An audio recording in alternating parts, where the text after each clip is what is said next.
Good afternoon and welcome to the February 13th special STN edition of The Pulse. I'm Annabelle Watson. We're coming to you from here at Workspace, a collaborative meeting and art space here in the heart of downtown Manchester, Connecticut. This art gallery focuses on the work of local teenage and young artists. Much like this exposition, this edition of The Pulse is focused on the teenage perspective. On the program, we will explore the resurgence of the retro aesthetic and see how a revitalized park provides an escape for teens during the pandemic. We have all this and much more on this edition of The Pulse.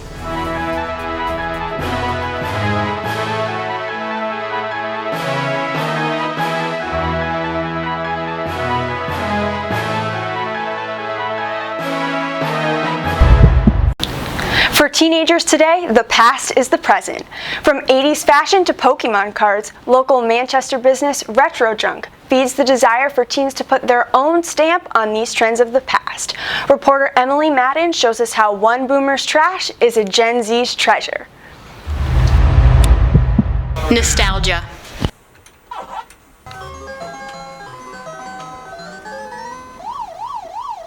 Nostalgia can be found in many objects or even memories. Retro Junk here is doing a great job of letting Generation Z kids relive the glory of the past, while also letting adults relive their teenage perspective. Brandon Farr, owner of Manchester, Connecticut's very own one-stop nostalgia shop, Retro Junk, decided to make his childhood dream a reality for kids and kids at heart.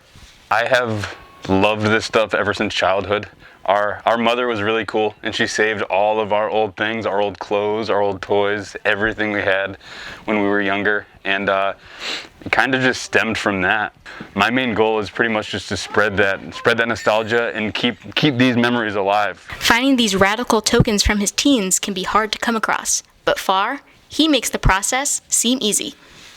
It really started, like I said, when I was a kid. I used to go tag sailing with my mom and my grandmother. I would come home with like bins of stuff for like dirt cheap. And now that I have a shop, people come to me. While it might be hard for teens today to understand, older adults once walked in their shoes.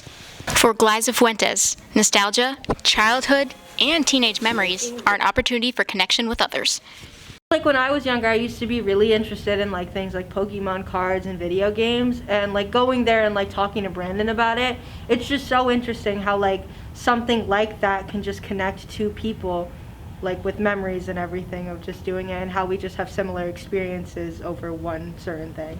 Brandon has taken the importance of teenage nostalgia and perspective and put it into his very own shop. If you're ever in the area, come down and check out Retro Junk on Main Street. From The Pulse, this has been Emily Madden Report.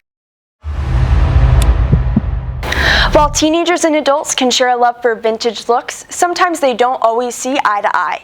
You might have heard the phrase, "go outside and play," from your parents at some point. But one local Manchester location is making that much more desirable for young residents today. Alec Byros heads down to Charter Oak Park to see how teens' viewpoints on the great outdoors can be changed by both a pandemic and a refreshing of a local landmark.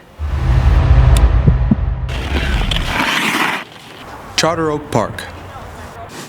Despite the pandemic, and probably partly because of it, Charter Oak and Manchester's South End is a hot spot during this cold winter. 19-year-old Sarah Fagan appreciates the normalcy that comes from Charter Oak and recognizes the value of getting out of the house. Pre-COVID, Sarah found herself not getting out of the house as much. Maybe once a month, I'd say, before COVID hit, just to do random activities.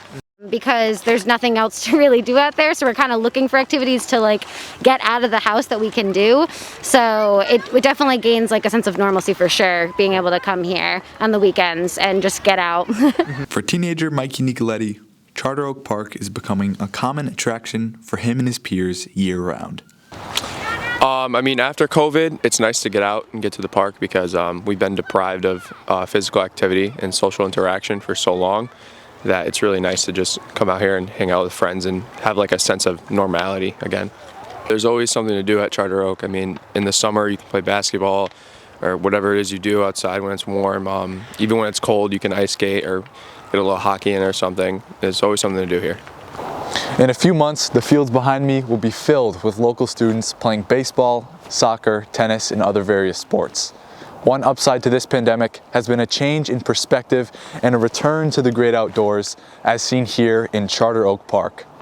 From The Pulse, this has been Alec Byros reporting. Unlike some of the schools participating in the STN convention, here in Connecticut, we aren't always blessed with warm weather. So where do you go to enjoy both the social part of social distancing and to warm up? For Manchester teens, Silk City Coffee is the perfect venue for a beverage, a sweet treat, and good conversation. Located on Main Street in the heart of downtown Manchester is Silk City Coffee. While Silk City is a draw for everyone in the area, for high school students, it provides a venue for not only study, but also socialization. Swapping the cinder block walls of the school for the warm, cozy atmosphere of the cafe provides local teens with a whole new perspective. In an era of Google Meet and Zoom classes, Silk City can be a blessing for teens looking for an escape. So I think with the types of classes that I take, of course I'm going to get a lot of work, and with the crazy schedule this year, I'm not going to have a lot of time to just sit down and do all that extra loads of work. So this place is a great area to just focus and crank it all out. While Silk City has been open since 2017, it has filled a long-time hole that has been missing in downtown Manchester. I study really well in spaces like this. Like background noise is really helpful for me.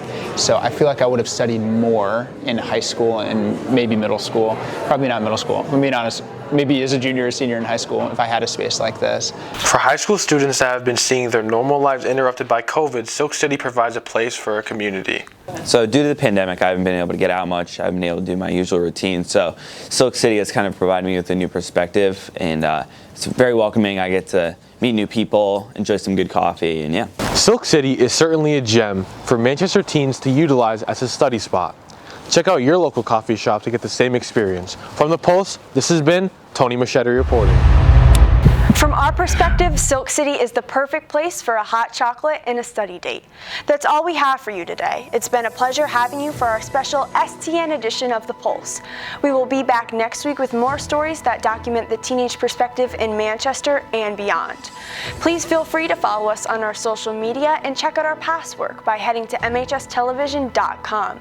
We wish all the schools competing in this year's STN convention the very best of luck. From Manchester, I'm Annabelle Watson, and this has been The Pulse.